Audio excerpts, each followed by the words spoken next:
few people join in. But I think let's make a start. So hello guys. Welcome to this masterclass on how to build your brand. My name's Courtney and I'm the co-founder of Jamii, which is a discount card and online platform that champions Black-owned businesses. And we deliver various initiatives for the benefit of Black entrepreneurs, which is obviously why you're all here today. Because today we're kicking off Geared for Growth, which is a monthly masterclass series equipping Black founders like you with the tools and the knowledge to thrive. But enough about me. I want to know a bit about you. So if you can, please put your name and your business in your chat, in the chat below. Just introduce yourselves. Let us all know who's here today. Because yeah, it's lovely to get to know you guys as well. And while you're doing that, I'll also say that we're running Geared for Growth in partnership with Lloyds Bank. So I'd just like to hand you over to David from Lloyds, who can say a bit more about their Black Entrepreneurs Program. So take it away, David. Thanks, Courtney, and hello, everyone. It's a real pleasure to be here today and see so many of you joining the masterclass. I just wanted to spend a little bit of time up front giving you a bit of information as to why Lloyds has been now for a number of years so keen to invest in this particular agenda. You may often see that Lloyds has a strapline attached to around helping Britain prosper and seen as our purpose statement. And I think it's fair to say that for every colleague that we have at Lloyds Banking Group, that purpose statement is really meaningful, not least due to the fact that we are in many ways seen as a bellwether to the wider UK economy for good or for otherwise.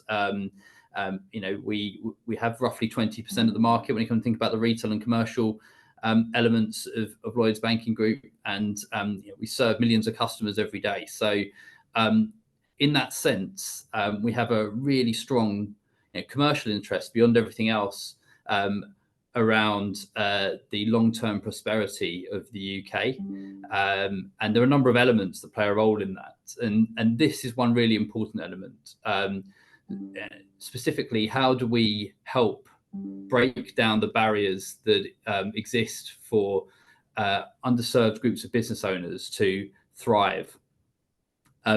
And specifically in relation to the Black entrepreneurial population, back in 2020, when all the terrible events surrounding George Floyd's murder initiated a lot of introspection across the world, let alone just the corporate world, it certainly was a point in time for Lloyds to think how we were actively leaning into the agenda of supporting the Black population. And that initiated a race action plan, which initially was very internal focused. So we set ambitions around representation, particularly at more senior levels within the bank, and a number of other interventions internally around training and otherwise, so that we were best equipped to support the Black-owned businesses and broader population. And one of the fast followers then for us was, well, when we look externally, how are we ensuring that we're really actively helping break down some of the clear systemic barriers that are existing for Black-owned businesses? And that's initiated a number of actions for us then over the last few years. And it's fair to say we've been on a journey, but rather than going through that step by step, I just want to give you a summary view of some of the aspects. So firstly, it was clear to us up front that we had a lot to learn. And one of the first things we put in place was an advisory board, 12 prominent Black entrepreneurs who have been, a number of whom are with us to this day, 3.5 years on. In fact, we just had a meeting with them earlier today that hold us to account and help guide us in terms of making sure that the support that we provide Black-owned businesses is actually meaningful. Secondly, we only learn through research, and our actions are very much based on research. And we have commissioned 2 of our own reports over the last 3 years to help guide the actions that we take. And it is very much connected. The actions we take are very much connected to the key themes that come from those reports. And then thirdly, around engagement. So both the really important thing is that we have substance to all our interactions, that we understand grassroots needs of Black-owned business community, but also that we're using our size and our breadth to act not only as a convening power for Black-owned businesses to help each other grow, but equally to help influence systemic change. We're not the whole solution, but we have a real responsibility to be a part of the solution in breaking down some of the barriers that exist. And if I think about Geared for Growth, I think it's just a great example of how we bring all that to life. The first thing to say is that we've had Jamii have been a long-term partner of ours, and it's fantastic to continue that partnership this year, and particularly on the Geared for Growth workshop content. It is very much focused on some of the research findings that we've had from the reports that we've commissioned, specifically around providing opportunities to improve knowledge and skills core to entrepreneurship. So I'm really excited about the series of masterclasses that are to follow. Before I pass over, I would just like to signpost a couple of things. So I think in front of you, you can see here QR code. That is to our Black Business Hub. We are the only bank that has such a hub. But what it hopefully will act as a really good signposting mechanism, not only to what we as Lloyds can offer you, so from an access to finance perspective, but also some of the other partnership programs that we've been running for a number of years now that can help in a number of ways. And Jamii is just one of them. Fundamentally to us, we've seen from the research that to earn the right to support the Black entrepreneurial population, we first need to be building trust. And hopefully over the course of the last few years, we've done that. We know there's sort of a way to go, but every interaction for us is a meaningful one in terms of helping build that trust. So, I'm really looking forward to what this series has to offer. If there are any questions, then I'm happy to take those, but otherwise I hope you enjoy what's to come. Thank you. Courtney, I think you're on mute. Sorry, guys. I think I've unmuted myself now. I was just saying thank you so much, David. So now let's kick off the class. Today's session is being hosted by Scott Ohene-Nyako, who is the founder of 478 Studios, which is a branding and design agency. And I hope you brought a pen and paper so you can scribble down your notes, and there will be time for Q&A at the end. So enough from me. Take it away, Scott. Thank you very much. Thank you. Can you hear me okay? Yeah.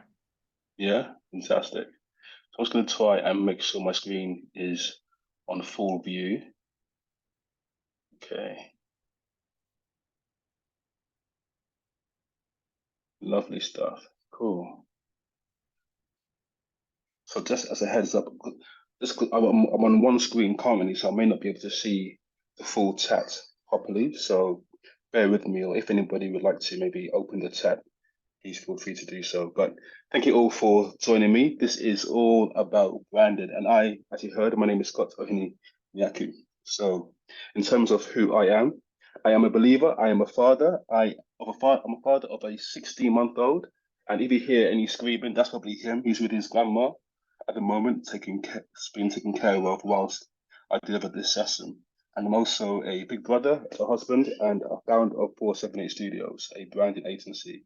And we believe in using the power of branding, design, and storytelling to amplify the stories and the brands and the ideas led by Black and underrepresented founders. I'm also a big fan of copywriting as well and storytelling. So I write scripts, and I also write poetry as well. Actually, one of our vessels or vehicles to help paint pictures of the brands our clients want to create and share with the world. And also in terms of what I do as well, I also develop websites and design websites, UI, UX, and we also do that as part of our overall branding work as well for our clients. And some of the companies I've worked with, so I've worked with a few brands, small, some of them bigger, and some of them start with Vodafone, Coca-Cola, writing TV scripts and radio scripts for them, to other clients who are more locally, like Black Founders Hyperculture Market, and a few other companies like that, doing their branding or being the strategic partner as well when it comes to storytelling and helping them create their brand as well. And in terms of today, so I'm going to do my best to keep it to 45 minutes and to make sure that we can go through 7 chapters really of today's session. So we're going to talk about defining what a brand is. We're going to talk about our purpose, and I'd love to open the floor to conversation. And you may see a theme in my presentation today. I'm a big fan of riddles. I'm a big fan of interaction and games. So you may see a few riddles that will be in the next few slides as a way to just make sure that the engagement is still quite high, and hopefully you're all active and participating as well. So the main structure is to define what a brand is.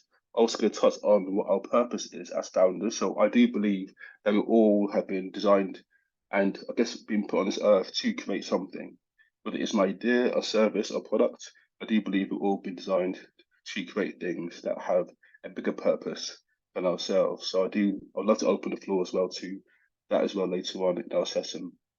And then I'm going to talk about personal branding. So as many of you probably have seen over the past 2 to 3 years, or maybe even 5 years perhaps, personal brand has now become a very big thing in terms of how we as entrepreneurs and founders could leverage this as a vehicle to really improve the brands that we are looking to create as well as founders. So I'm going to talk about how personal branding can be used as a vehicle to help us build our brands as founders and entrepreneurs. And then we're going to tap into what I call the ICP, which is the ideal customer profile. And we'll be looking at a few hacks around what I call the 6 Ps, which we'll be looking to dissect and also touch on in terms of how that can be a really important way to make sure that we understand our customers well, and how that can also inform how we position our brands, our products, and our services in the market as well. But that leads us into messaging, followed by platforms, and then a final summary slide on a few takeaways and things to remember. So, just in terms of some context, the importance of distinctive brand. Well, the main reason is because we all know that there's so many brands, so many ideas, so many businesses out there in the world. And when you look at it, the numbers tell quite a scary story sometimes. But the one thing that I believe is we all have a voice. And until we are able to, I think there's a gift that we all have, and that is our voice. So I think once we're able to tap into that voice, it's a really powerful way to make sure that we can cut out the noise and make sure that our brands can shine through. But in terms of some of the numbers, it's been said that there are over 20,000 brands that we are exposed to every single day. And over a year, over 7 million brands is what we're exposed to over a year. So when it comes to us as maybe growing entrepreneurs, growing founders with ideas and aspirations, it's really important that we do tap into our gifts, tap into our purpose, and also tap into our voice, because there's only one of us. So that's really where our superpower lies. So to tap into defining a brand, so my definition is branding is the creation of the world we form around your purpose and our vision and our values. This is what captures the hearts and minds of those who share a similar vision. And to make sure that we, as I mentioned, I do like to start off with a nice little riddle as well. So I'm going to just open the floor now to a few, well, this riddle right here. So what brand is black and white? They pride themselves on innovation and impeccable design and cater to those who love to think differently and see themselves as rebels and pioneers. Please feel free to shout out or drop your answer in the chat. Hopefully I'll see a couple pop up.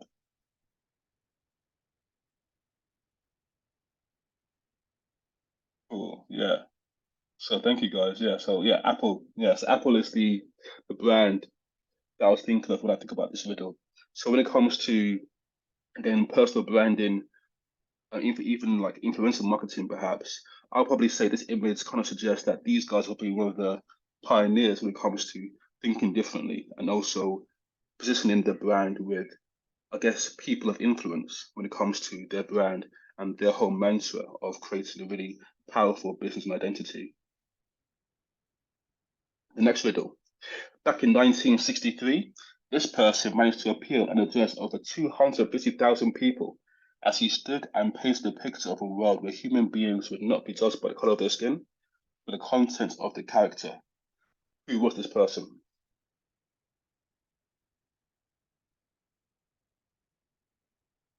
Okay, let's see what's going on here. Okay, of course, definitely. So again, the reason why I wanted to include this is because this leads us into the whole idea around our brand purpose. And this is one of the main things that I'll always go back to when it comes to how we build our brand. And a brand purpose is something that not many people can imitate or replicate. So our brand purpose is something that you would usually and more likely own, and people can't really take that away from us. So when it comes to the brand purpose, good branding always starts with your unshakable why and your purpose. And five things that can inform this are the following three questions. What do we believe in? What do you want your story to be? Why do you exist? And also one question is to think about who your brand serves and what you want them to feel. So before we move into the next chapter, I'd just love to open the floor out to a few people to just share your answer to some of these questions. What do you believe in and why do you think you exist? Please feel free to drop it in the chat or feel free to unmute if you can.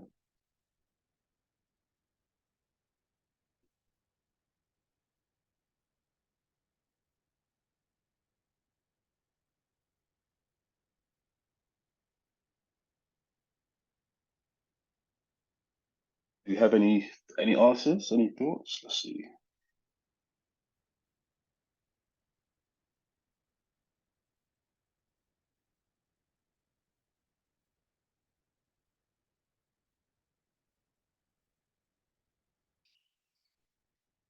Okay, I'm just going to invite Kemi to come in. Yep. Thank you. Thank you.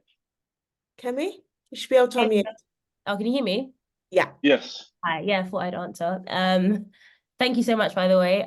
So what do I believe in? So I'm an independent singer-songwriter artist. I also have my own studio space and I do like workshops and just do music-based stuff. So what do I believe in? I just believe in the power of music to bring people together, especially soulful R&B music that makes us feel.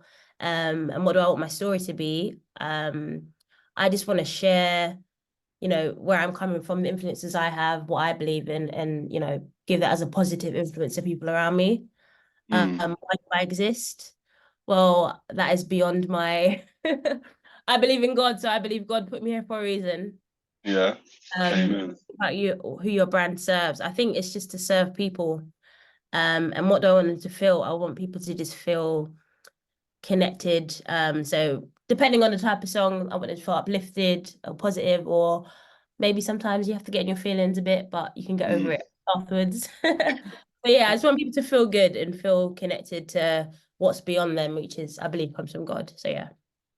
I love that. No, thank you for saying that. Actually, I went to my first open mic night on Sunday, and it was really good. Actually, it was called Soul Sundays in the Southeast, and it was a really cool evening. Yeah, so yeah, that reminded me of that. So thank you for sharing. We've got one more person, Chinello, who wants to come in and answer the questions. Yes, please. You should be being able to unmute now, Chinello. Is there two? I think there's two people called. Hold on. Do you want to try now? Now? Oh, yes, now. Hello, good evening. Hello. Hey. Yes. My name is Chinello. What do I believe? I believe that everyone was uniquely made and everyone is special because they are uniquely made. And so with my business, what I try to do, our purpose is to help everyone, or to create cakes and brownies that make people feel beautiful, loved, unique, special, and human. And it's all based on the belief and principle that God made everyone beautiful, loved, unique, special, and he made us human in his image. So that's what I try to communicate with my designs. And also, with the packaging and everything, it's all designed to help people or make people feel lush, as it were. Amazing.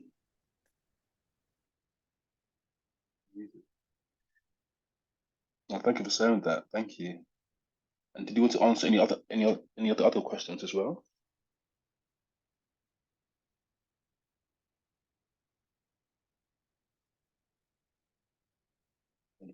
So we move on to the next person. I think was it two people who were. Sorry, I was muted again. I muted myself. Oh, sorry. sorry. Sorry. No worries. What do I want my story to be? I want it to be that I created a brand or an organization that lives beyond me and stands for that really stands for people and steps in the gap of the general messages that we hear, even through marketing or anything, that we're not good enough. I want to be that passing thing that stands between that and says, actually, no, you already are. And we're not creating things to make you this way. We're creating things that celebrate the fact that you're already that.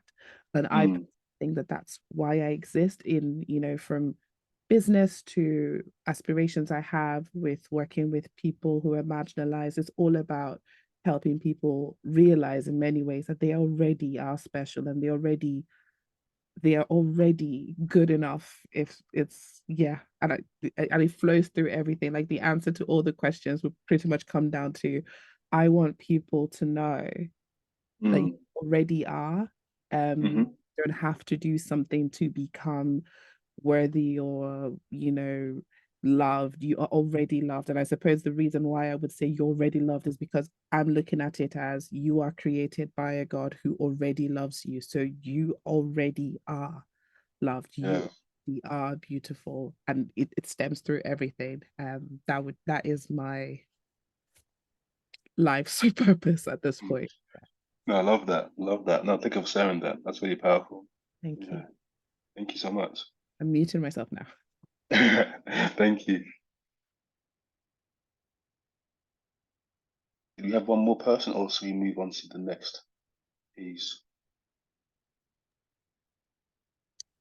We've got a couple in the chat, but no one verbally. Okay. So let me open the chat. Let's see what we've got here. Oh.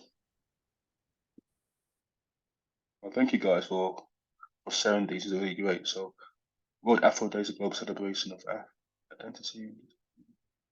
We have a Deandra from My Baby Grow. She wants to come in, so I'll just unmute her. Okay, fantastic. Yeah, thank you.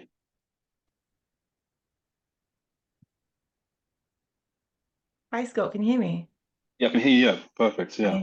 Nice to meet you. Thank you so much for your session. My name is Deandra from My Baby Grow, and we believe in using innovation to make parents' lives easier every day. We are both parents, both mothers of young children, of multiple young children, so 2 each.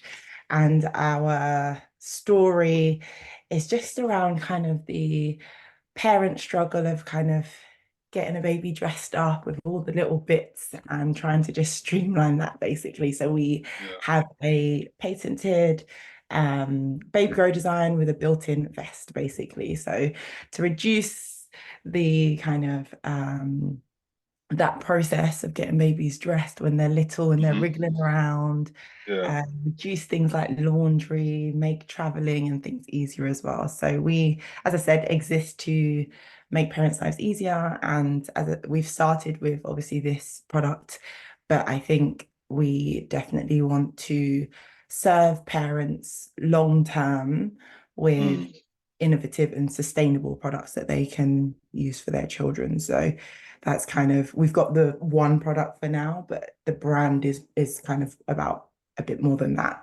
And hopefully we can kind of bring that sense of relief to parents through making their lives easier. No, I love that. I love that. I was already smiling when you mentioned that. I was like, yeah, I definitely feel that pain point for sure. So yeah, no, I love that. Thank you so much. Thank you. Awesome. Well, thank you guys for sharing some of your purpose statements and your stories with us. That's really helpful. Thank you so much.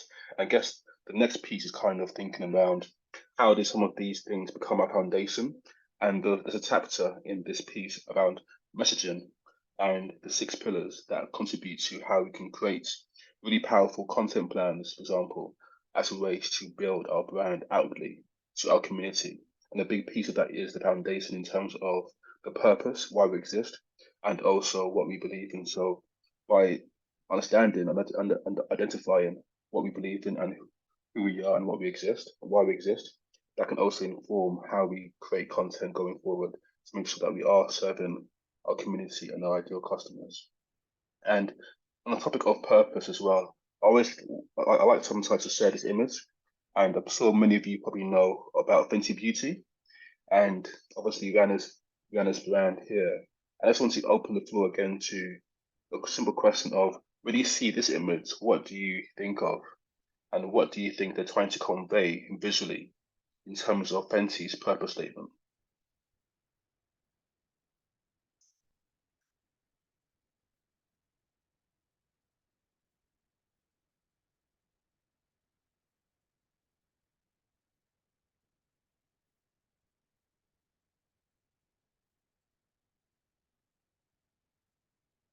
You see the tag going, obviously.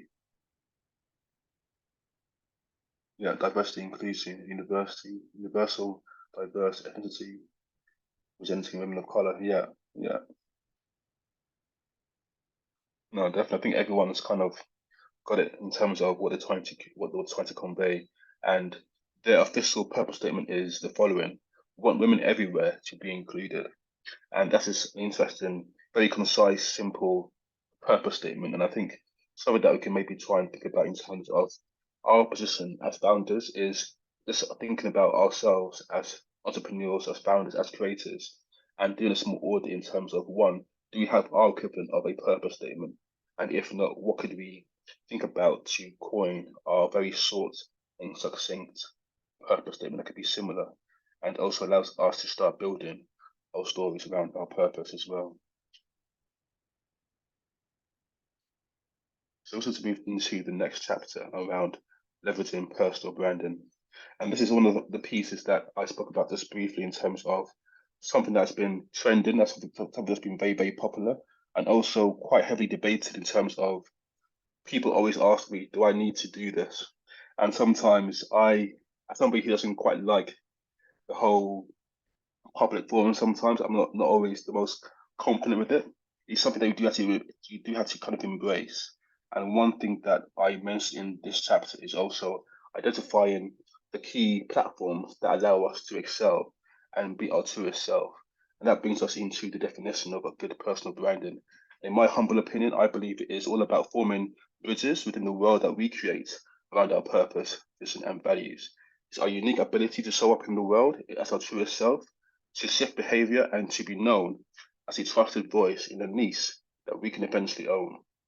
And there are a few things I also want to kind of just sit with in terms of this definition. The main thing is, for me, sharing some thoughts with yourselves as founders, is to make sure that we can be our truest self when we do show up on our different platforms that we may agree are our best platforms to select and identify and use. And the next piece is also making sure that we can also become a trusted voice within our selected niche across whichever sector or area of business that you're in. That should ideally be one of the goals in terms of leveraging our personal brand as entrepreneurs and making sure that through consistency, we can build that trust with our community and the community that we're trying to serve as well. So hopefully that sheds a little bit of light in terms of the importance of personal branding in the definition, but also we're going to tap into three key things that contribute towards this as well. So I feel I might just spoiled that game there, but hopefully you didn't see it too quickly. But anyway, just in case you didn't, again, one final riddle from me is, this unknown US senator with a vision and an emphasis on change, hope, and action use social media and technology to build trust and connection, which led to a following of over 2.4 million supporters on Facebook in 2008.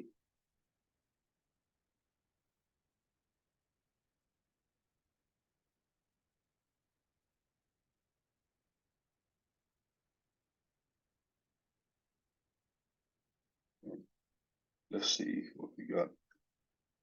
Yeah, Obama, yeah. Sorry, guys, I spelled that one, didn't I? But we'll move on anyway. So yeah, Obama. So when I was doing some research around personal branding, he was one of the key figures historically. He probably nailed personal branding well. And I think for him, he's a very good advocate and also a good model to look at when it comes to platforms, utilizing digital media as well, and also statistics as a way to shape and inform strategically how we're showing up in the world as as members who are trying to create our own personal brand as individuals. So one thing that the research showed us that he had an incredible traction on social media, especially Facebook, compared to his competitor. And in terms of how he interacted with the community, and also making sure that he was actually a person that was actually one that would be relatable, and one that people can feel he deemed him as being somebody who was approachable as well.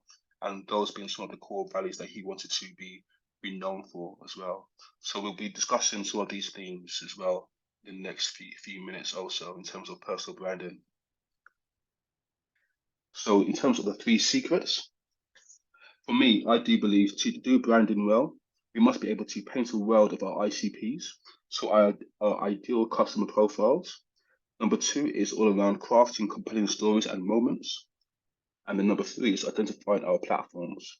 And just going back to point number 2, the second hack, in terms of crafting compelling stories and moments. The reason why I included moments there is because sometimes I don't want us to get too focused around digital media and digital social media. I'm also thinking about how we can also leverage stories and moments to create experiences in real life as well. So what could we do as founders, entrepreneurs, creators to build a sense of community, to build a sense of wow, joy, entertainment, fun, love, community, and togetherness with our consumers, our community as well.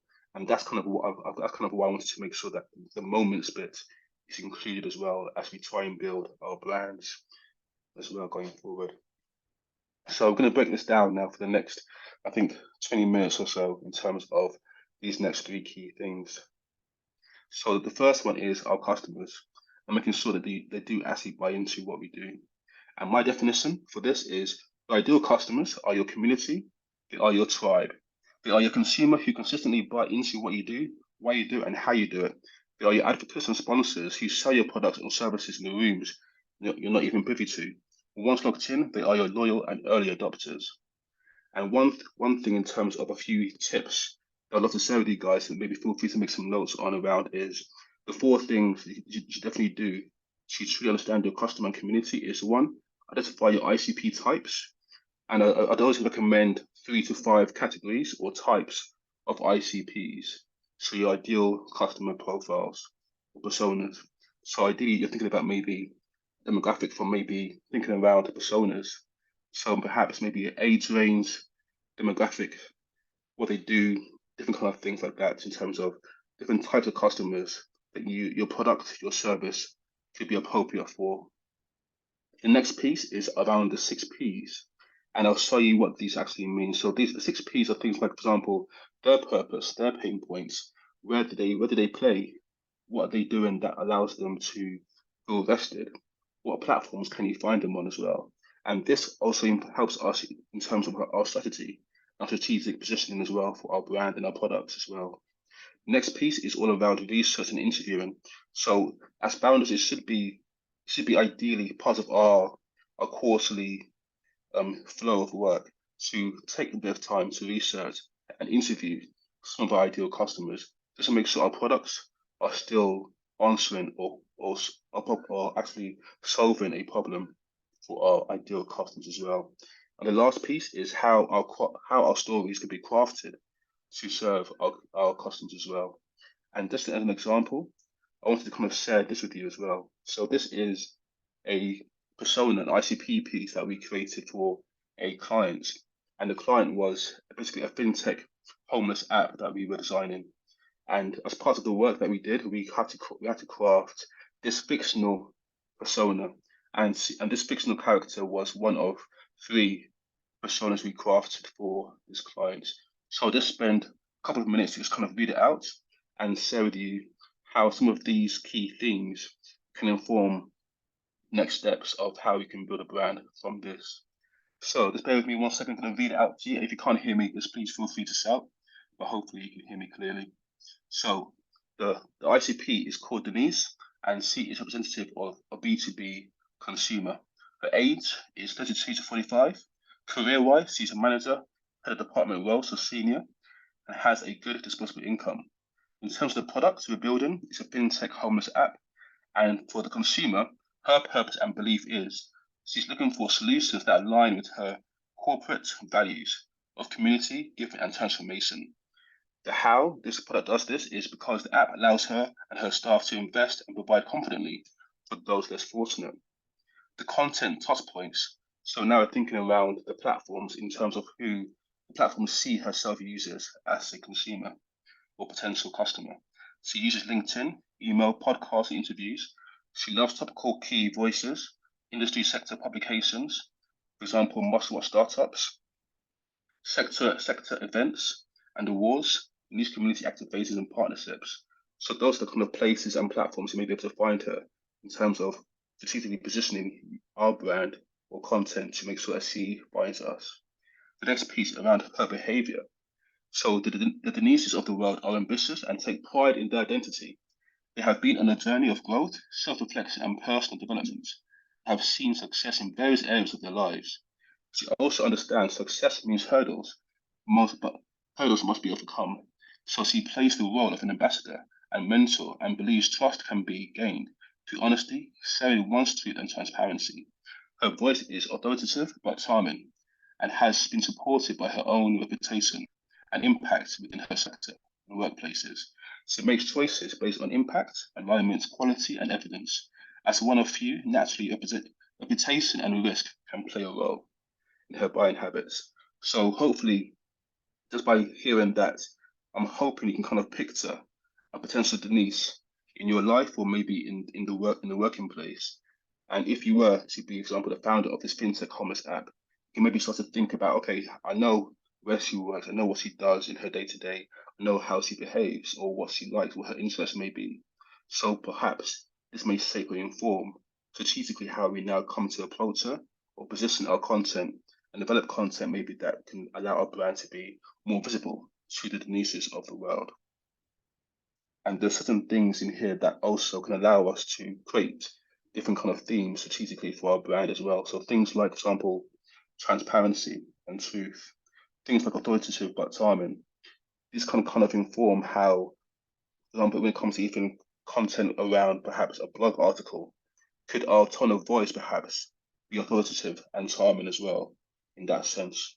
So hopefully once we develop these kind of ICP roles, for example, for our consumers, our demographics, we can start to build even greater strategies for our businesses as well to make sure that we are hitting the mark with our ideal customers as well.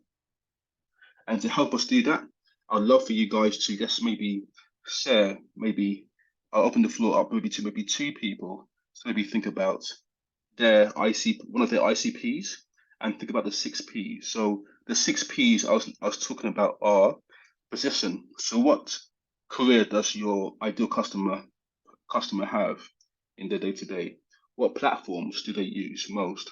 Perceptions of you. Think about ideally, what do you want them to have? What kind of perception do you want them to have of you, of your brand?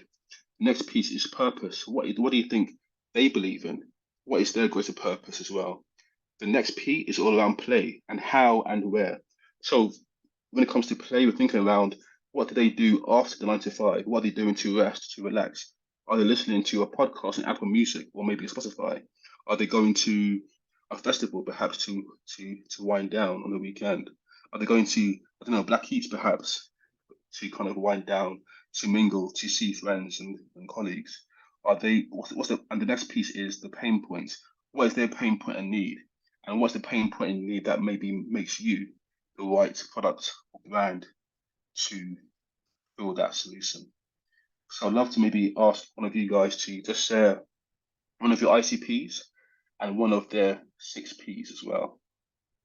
Yeah, if you want to come in and participate in this, just raise your virtual hand and we will unmute you.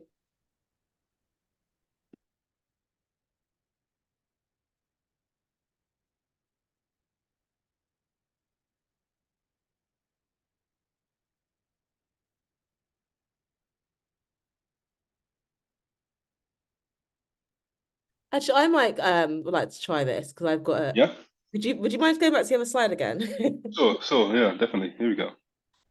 So my name's Deborah. I am the co-owner of a Afro hair salon.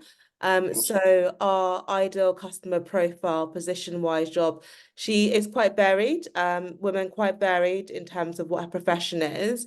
She can do anything from a entry-level kind of like startup job to actual more senior management. Platforms that she uses the most are Instagram, and TikTok occasionally. Also WhatsApp, mostly used to communicate with her friends. Our perception of us as a business, is that what you mean? Yes, please. Yeah. Yeah, is easy go-to sound down the way that she can rely on. Her purpose is very much a sense around looking good, wants ease in the way she looks good, but also has an affiliation to wanting to support brands, businesses that are that look like her.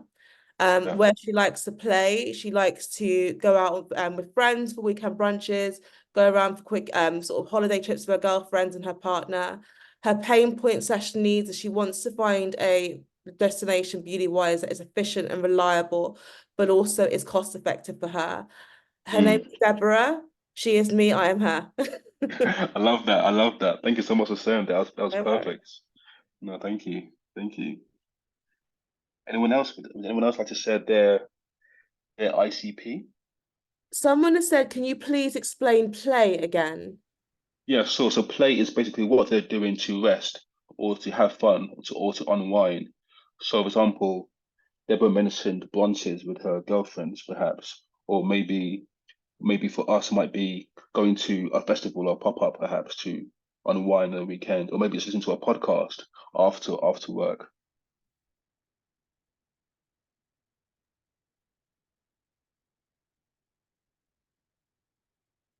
Anyone else fancy coming and having a go at this? We've got Ali from Carrot. Oh, Yeah, hi, Ali. Oh, good to see you here. You should be able to unmute. Okay, can you hear me? yeah, perfect. Yeah. I can't put my video on for some reason. I don't know why. But anyway, I hadn't really thought about this, so I'm just doing it off the go if that's okay. Okay. This person's name is Andrew, and pain point. All right. He is really disconnected to his community, and he kind of wants a way in to do that. What play? I think his downtime is really spending time with his family, because he's a really busy guy. What else is there? I've said the name. Platforms used. It's probably on LinkedIn more than anything. Perception of my business is that I really like what Caribbean stands for. Even though I'm not part of that community, I'd still like to support it. And the purpose is the purpose for him. Yeah, for him, yeah. I think to be able to give back, but in a way that is not showy offy. And I think the fact this guy in my mind is a middle-aged white guy who's got a really good heart, but wants to support a community that he doesn't belong, he's not part of, but really wants to support it, if that makes sense. Yeah, I love that. Yeah. Yeah. No, thanks for saying that. Yeah. That's it. Thank you. No, that's perfect. No, I love that. That was really, really cool. I can definitely imagine an Andrew as well for sure, but quite clearly. So no, that's really helpful. Thank you for sharing. Awesome. So yeah, so I think the reason why I love this game is just kind of just quite a nice quick way to kind of get us thinking in terms of laterally, how could we start to think around positioning our brand now to make sure that we're meeting our ICP at the various points or the various points of the 6Ps, so the platforms. So what are we doing on said LinkedIn or Instagram perhaps to make sure that we touch and meet them at that point? What are we doing in terms of our branding to make sure that we are enhancing that perception of us as a business or a product or a service? And even the pain points, what are we doing as founders to make sure that we're meeting them at their need?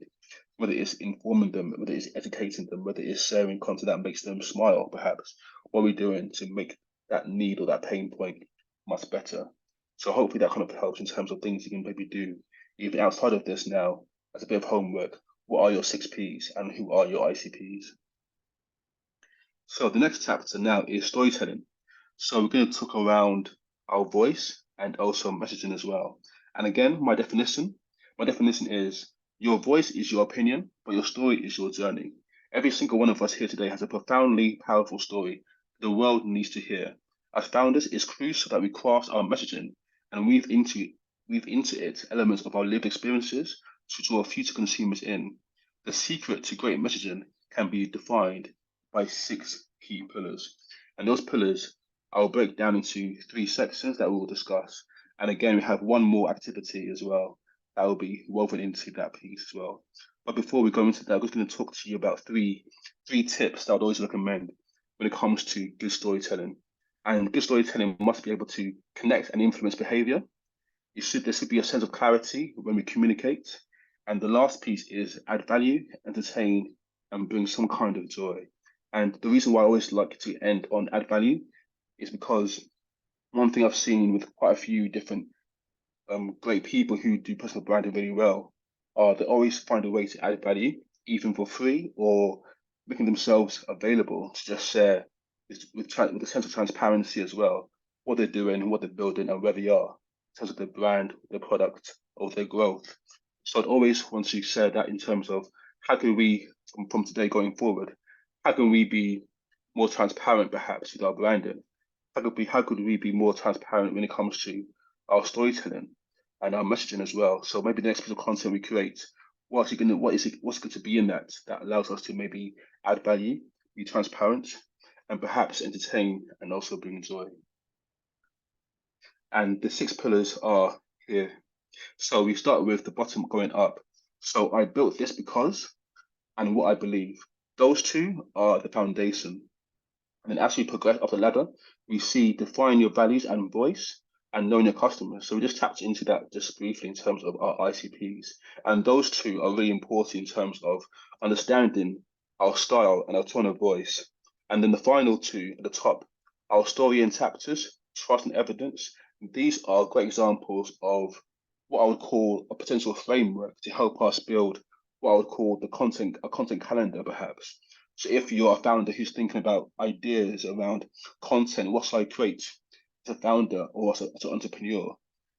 These 2 at the top here are really good in terms of developing content that speak to 2 key things around trust and evidence. And I'll go into a little bit of that a bit later on.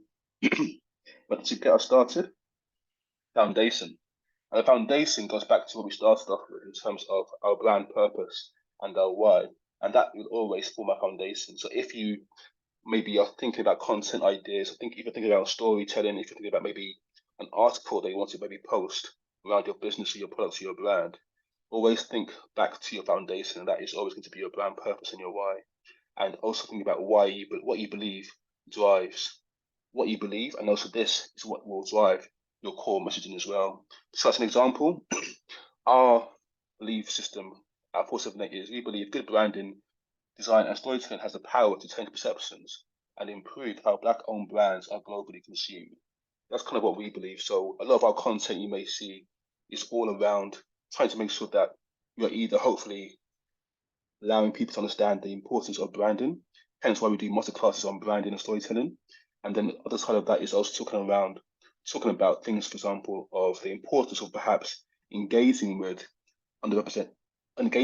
agencies that are led by underrepresented founders, perhaps, to make sure that even if you're doing a campaign for an underrepresented community, that said company or said brand is doing so with understanding of the nuances that will cater to that community as well. So a lot of our content, our storytelling, will speak to some of those key themes around global consumption, branding, storytelling, and also changing perceptions through design and branding.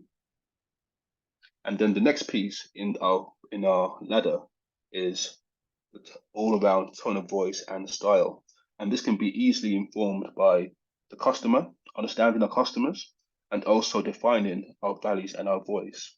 And once we're able to do these 2 key things, what I think is really important is this will allow us to shape how we show up in the world, and also allows us to position ourselves even better to make sure that our content, our storytelling, our messaging is really hitting the emotive nerves of our consumers and our customers and our community as well. And just to make sure that we have a little pause, I've got another game for you guys. So based on our values, who are you going to invite to dinner? So this is a game that I've called, it was actually inspired by an old classic movie. I don't know if many of you may know it, but it's one that my mum used to watch quite a long time. Used to watch back when I was a lot younger. It's called Guess Who's Coming to Dinner, featuring Sidney Poitier back in the, I don't know when it was. I definitely wasn't born then, but it's an old movie, it was a classic movie. And that kind of, the whole narrative of that kind of concept is kind of what inspired this fictional game that I wanted to kind of share with you guys. So based on our values, I wanted to think around any personalities in the world, living or not living, that you'd love to invite to your fictional supper club of sorts, based on their personality, what it represents, and in terms of tone of voice as well, in terms of what they reflect tonally as well as an individual. And to help, I've got a few names here on this list, and there are a few names that are on there intentionally for a bit of controversy and conversation, and there are a few names on there just to kind of, inspire conversation in general. I'd love for you guys to just kind of think, just think about your fictional supper club and think around who would you invite to your table based on their personality, what they represent, and also tone of voice. So, for example, they may be a comedian. So perhaps your brand, you want your tone of voice as a brand when it comes to messaging and storytelling to be quite humorous, to be quite jovial. So maybe you might pick somebody like Trevor Noah. But if you want your brand to be a bit more considered, perhaps you might choose somebody else, like maybe a Mandela or something like that, perhaps. So I'd love for you guys to kind of think, and just feel free to share a few names that come to mind in terms of your fictional supper club guest list.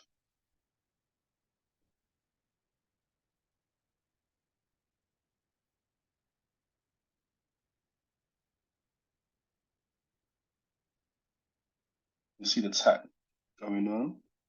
Got Rihanna, Obama, Ian Wright, yeah, Issa Rae. Cool.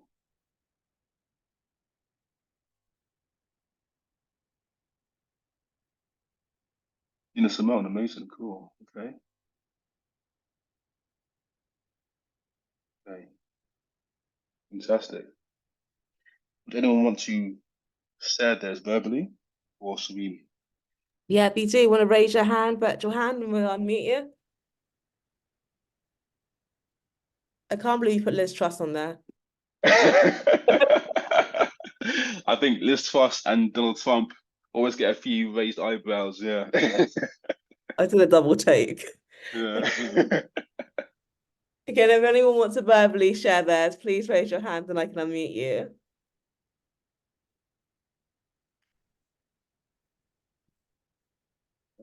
Okay. If not, that's totally cool. We can. Okay, here we go. Yeah, got one. Fantastic. Come on in, thanks. I think I'd invite what's she called? Maya Jamii. And the reason why is because I'd be really interested how she got back with Stormzy, because I love hearing about love. Yeah.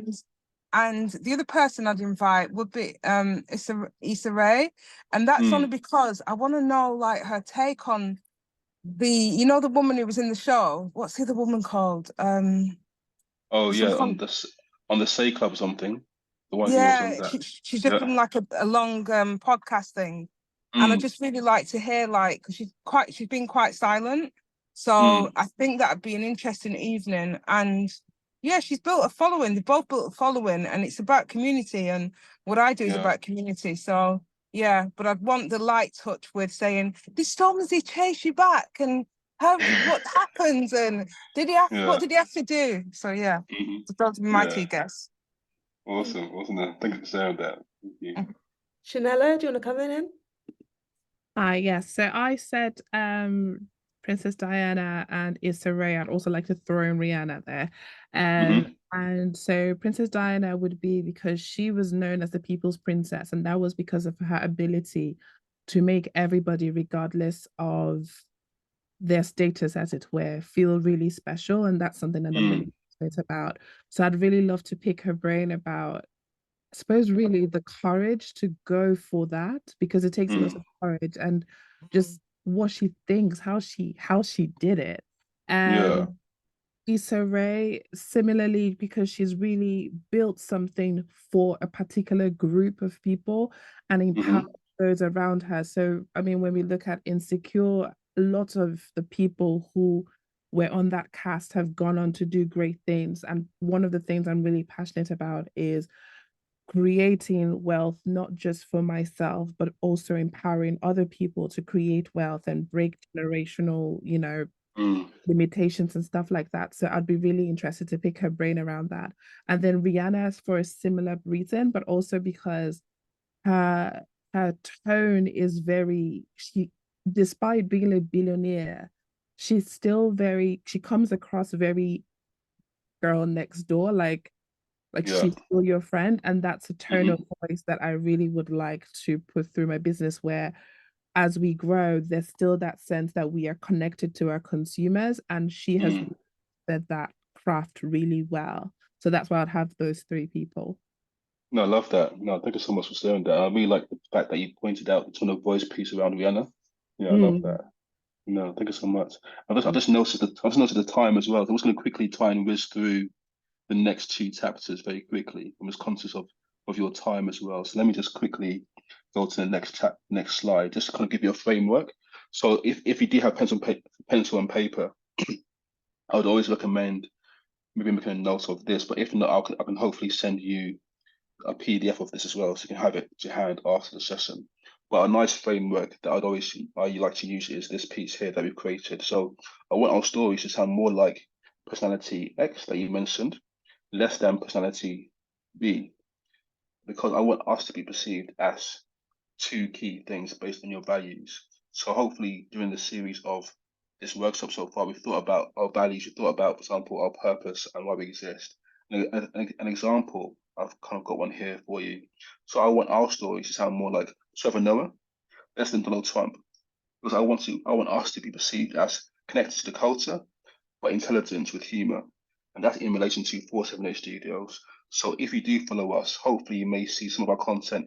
We try our best to share knowledge and share recommendations, but you try and add a little bit of, cultural nuances to make sure that maybe the bit of humor is in there as well, to make sure it's not too dry, not too heavy, but hopefully it's light touch, but still informative as well.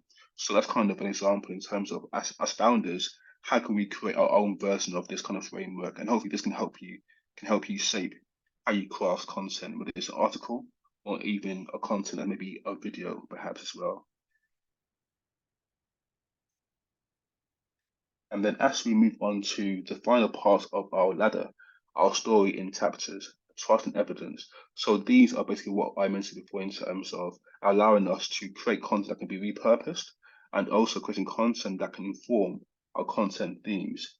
And I've created a cheat sheet for you guys that, again, I'll share this with you after the session. And yeah, hopefully we can work through this afterwards. But the main things I want to kind of share with you as well are 5 key tips around things to consider when crafting our stories as brand ambassadors and creators. So one to remember that you must always add value, so level of transparency, and so evidence, present our unique way, and be personal and real. And if you start from these 5 things, I'm sure you'll have content for days in terms of articles you can write, videos you can probably share, even thinking about podcast topics perhaps. If you start with these 5 principles, I'm sure you'll be able to create some really compelling content and stories for your business and your brand.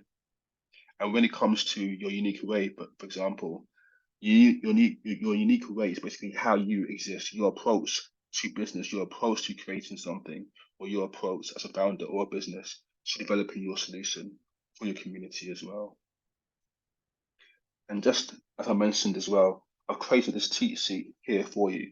And it's basically 3 columns where you have your content theme on the left, and then your idea in the middle, and then your platform on the right-hand side. And a few examples have been placed here for you. But as an example, I want to kind of give you a few real-life brands that I really love and I follow as well.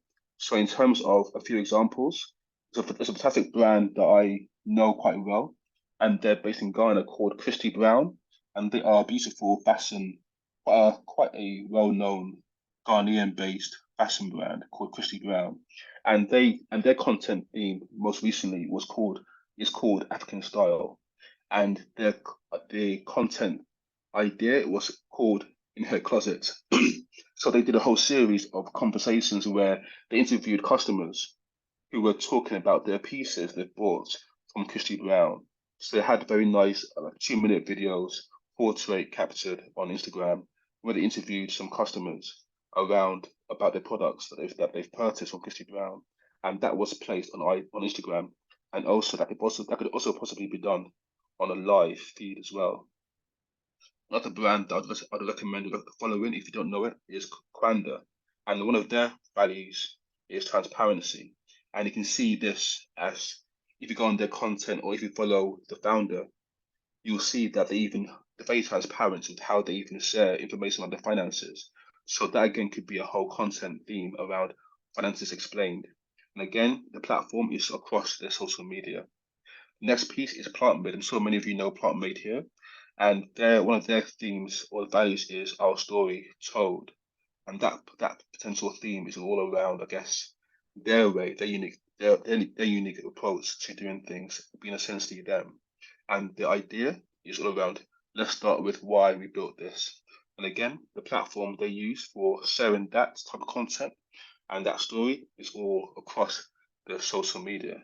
So I hope that kind of framework helps in terms of a very quick way to develop content, develop stories, develop messaging that speaks to your consumer, but also allows you to kind of dissect different things that can hopefully help you build your brand story as well. So start with your value in terms of what value you want to add to your community. Transparency. So transparency could be, for example, showing the stats or talking around the ups and the downs of the business on social media as a way to kind of speak and connect with your consumer and community. Evidence, this could be case studies and testimonials from your consumers as well and your community. Your way, this could be behind the scenes footage, or maybe how we design something, how we produce something, how we cater, for example. And then personal, this could be basically around your origin story. So our why we created the business in the first place, even advice and some of the mistakes you've learned along the way. So hopefully that kind of helps in terms of giving you guys a few quick ideas in terms of building your narrative, building your story, and building a brand that could be really, really powerful. So I don't think we have 5 minutes right now, but hopefully I'll share this with you guys afterwards, so you guys can do it as homework after the session. And then very lastly, we're going to look at platforms. Do we have time? Do you have another 10 minutes? Is that okay? Do we have 10 minutes? That's absolutely fine. Okay, fantastic. Cool. Awesome. Great.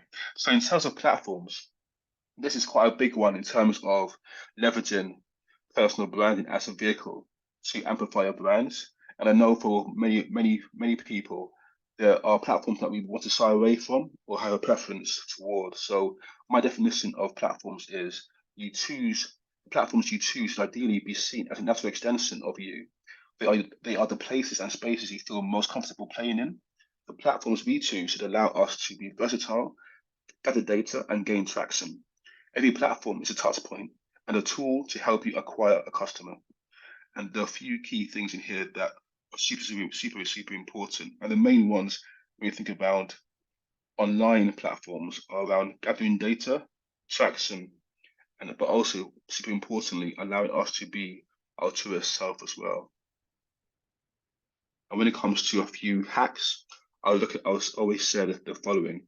Identify your key platforms, identify your niche, identify your unique voice. And hopefully the following couple of slides will hopefully help us in terms of which platforms could help us leverage our brands. And I've selected 12 key ones that come to mind. So we have Instagram, YouTube, Twitter, we have LinkedIn, Spotify, and Apple Music. We have other community-based platforms like Snap and TikTok, also Medium. And I've also wanted to include things like events and seminars to capture the in real life element as well as email marketing, webinars such as Zoom or Google Meets, whatever it may be, And then last but not least, also our websites as well. And the reason why I included the websites represented by www is because sometimes in this kind of trend of social media, we sometimes have neglected the power of having a website. And the reason why I just want to kind of sit here for a second is because websites are probably one of the few things that we can truly own compared to social media. So if something happens with Facebook or Meta or Instagram, whatever it might be, if there's a mistake where your account was closed, how dependent are you, or how dependent is your brand on that social media channel? If you're more than 70% dependent on your social media being active, then it's probably a time to start thinking around, okay, I probably need to start thinking around diversifying my channels and making sure that I'm equally and well spread across other platforms in case an error was to happen as well. And the reason why that also makes sure that your website is optimized is because it allows you to create content and also leverage things like organic search engine optimization and things like, for example, articles that you can also host on your website to allow your ideal customers to find you naturally, organically on Google as well, whilst leveraging platforms like social media also. So for those people who may be less versed or less pro the more public facing content like Instagram and TikTok, I called that category of people like myself those who are more considered perhaps, and they may enjoy things like thought leadership, optimized editing content, generating a following, and also tracking data. So these platforms I've highlighted here are things like LinkedIn, Medium, email marketing, hosting webinars, and maybe attending events and seminars, and also leveraging your website. And the reason why I wanted to kind of like dissect them into 3 categories is because I've noticed there are different types of founders, and I know that sometimes there may be a need or an uncomfortable push towards platforms that you may not feel comfortable on. So sometimes it's quite important to kind of understand which platforms do allow us to do things that will still amplify our brands, regardless of where we sit on that spectrum. So if you're somebody who prefers maybe written content, I would definitely recommend some of these ones here. LinkedIn, brilliant for enhancing your brand and also leveraging things like email marketing, articles on places like Medium, and also articles that can be placed on your own website as maybe thought pieces, and also optimized articles as well that can maybe be answers to some of the queries your customers are probably Googling online. And the beauty of that is because ideally, if your article or content can be found as the answer, that's fantastic for brand awareness and increasing your brand presence virtually as well.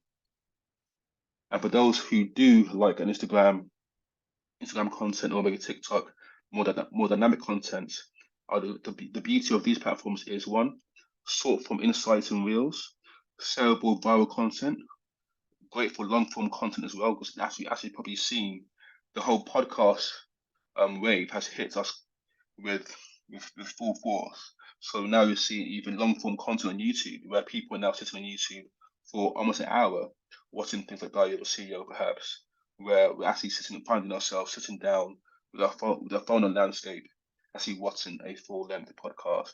So equally, what can we be doing as founders to either create our own podcast or perhaps feature on somebody else's podcast to leverage our brand with the idea of leveraging partnerships as well.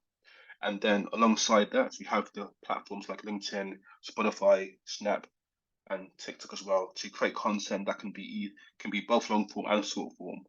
That allows us to kind of amplify and share that story also as founders. And then for the ideal mix, I'd recommend these ones here. So again, Instagram, YouTube, LinkedIn, podcasts like on Spotify and Apple, TikTok, Medium, Zoom. So sometimes in terms of allowing you to host free webinars, perhaps to tap into the idea of adding value to your community, and then as well as email marketing, attending events and seminars, all different tips and ways to generate brand awareness and to also increase your brand as well. And in case it's helpful, I just thought I'll break it down in terms of different types of demographic types as well. So in terms of communities, so we have those in the second column here. The one piece that we own is the website. So I'd always, again, as I mentioned before, recommend leveraging our websites. And if you can, optimize it, make sure your website is optimized and you have fresh content on there as well that can be searchable. And if you're a brand that is maybe B2B, the platforms I would recommend you think about are these things here, these spaces and these platforms.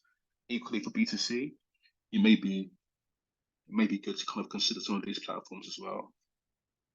Also, but hopefully that kind of helps in terms of thinking around how can we diversify our storytelling across different platforms, different spaces and different environments as well. And a few last tips on that are embracing the mix, learning from the stats and being consistent. And one thing that is really important that I've learned over the past couple of years is the term time spent with you is really, really powerful.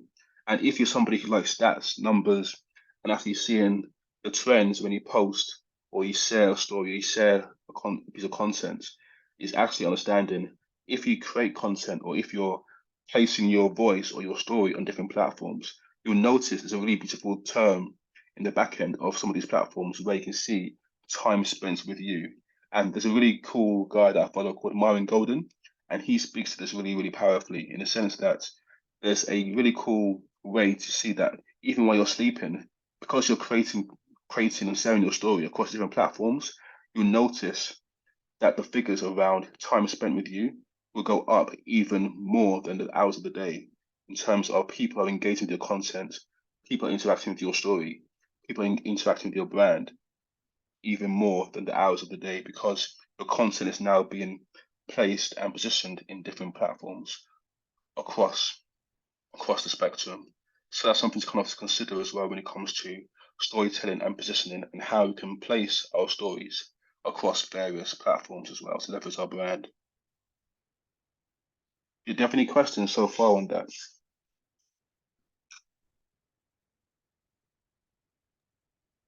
Yeah, and if anyone wants to come in with any questions, just raise your virtual hand, please, and we'll unmute you. I think just in the interest of time, if we leave questions for the Q&A at the end, and then just try and get them answered as soon as possible. Sure, cool, fantastic, cool. I think we're actually ready to pretty much wrap up. So I was going to wrap up on a few final thoughts, and then it should be good to go into Q&A. So in terms of wrapping up, one last piece I want to share with you all is one thing is you've all been given a voice for a reason. So let's find a way to tell our story.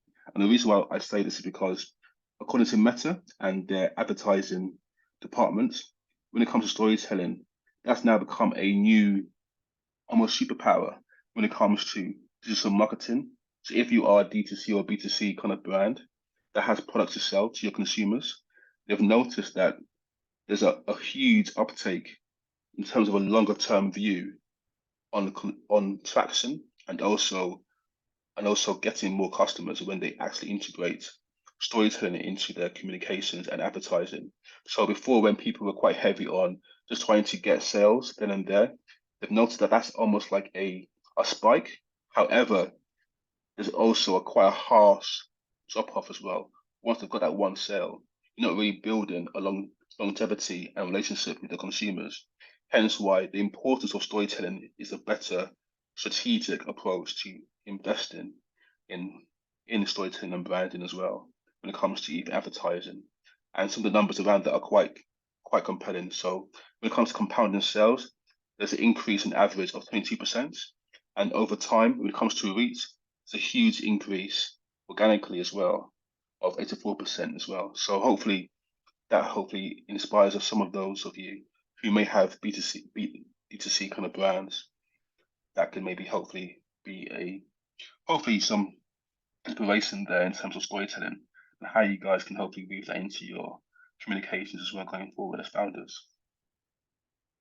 And in terms of a few people to follow when it comes to branding and good storytelling, I would definitely recommend these guys here as well. Plant Made, Christy Brown, Quanda, and also the Humble Penny. And they are some brands that I would always say they do storytelling really well, and they also speak to some of those core values and content ideas around transparency, adding value, and also telling their story through their lens as well, and being very transparent with it as well. And just to summarize, things to remember: what do you want to be known for? How can you add value through your storytelling and your brand content? Which platforms best suit you? Who does your voice sound like? Hopefully less trust, maybe more Denzel Washington or some others that you mentioned earlier. And then also in terms of getting started, I would always remember progress over perfection is super important. And that is quite hard for me to do as well sometimes.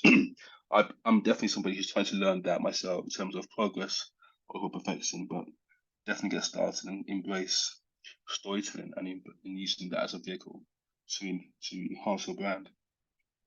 And that's all for me, guys. Thank you so much, Scott. That was incredible. That was so insightful. I have some questions, but I'm not going to hog the time. Cool. If you guys have questions, put them in the chat and then we'll go through them. I'm conscious of time. We don't have loads of time. So yeah, if you have questions, just write them in the chat and we will go through them. Maybe I'll warm up the crowd by asking my own question. I was going to ask, so going back to the 6 Ps, what types of market research do you recommend to figure out your ICP? Market research. I think the best kind of research probably just actually, if you can, asking, I think probably start with actually drafting, just categorizing your ideal ICP in terms of creating a fictional character, and then thinking around, ideally, you know people in real life that could actually represent that ICP, and then actually having a conversation with them to see if they can actually answer any of your questions as a prospective. And then when it comes to market research, I'll probably say think around ideas around probably things around their positioning in terms of what they do in their career, and also think around some of the trends that they may be following as well, in terms of what activities, what trends are they following in terms of culturally, and also things around maybe career, and also maybe associating that with maybe other brands that could be aligned with what they're trying to do as well, or where they are in their career or their lifespan, perhaps. Mm-hmm. Cool. Thank you very much. If you guys have any questions, please drop them in the chat. Everyone's saying thank you so much. Thank you so much. Much appreciated. I think the fact there are no questions is a really good sign that you've answered all of their questions already. So yeah, thank you again for such an insightful session. This session is being recorded, so we'll send it out to all of you by the end of the week, basically. And thank you everyone for coming. Just before you go, I also just want to ask you to please fill in a very, very, very short survey for the chance to win a £30 Jamii gift card. Basically, let us know what you thought of this session, what you liked, what you would have liked to learn. Basically, this is the first of 7 monthly sessions as part of Geared for Growth.